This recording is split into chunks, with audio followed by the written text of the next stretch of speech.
Deals that drag on never close.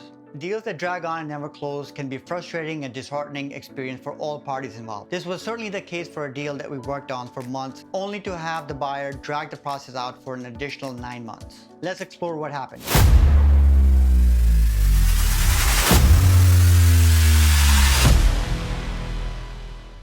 The due diligence phase was the first indication that the buyer was not fully committed to the deal. The buyer kept requesting more and more information even after the 30-day due diligence period had expired, which slowed down the process and added unnecessary delays. Additionally, the buyer wanted to negotiate the price of the business, citing various reasons such as market fluctuations and a changing valuation environment. The buyer's lack of financial resources also became a major issue. They had to rely on investors to provide funding for the deal, and the investors mandated that the buyer keeps digging for information even if it didn't make much sense. This further delayed the process and added to the frustration. The buyer also made excuses on behalf of the bank and the investors, stating that they were the ones pushing for additional information and delays. This was frustrating as it seemed like the buyer was not taking responsibility for their actions. As per the buyer, the investors wanted the buyer to speak to the employees and the clients, which is a big no-no before the closing. The final straw came when the buyer again wanted to renegotiate the price due to interest rate increases, even though the company was projected to increase by 25% in 2023, and this was 10 days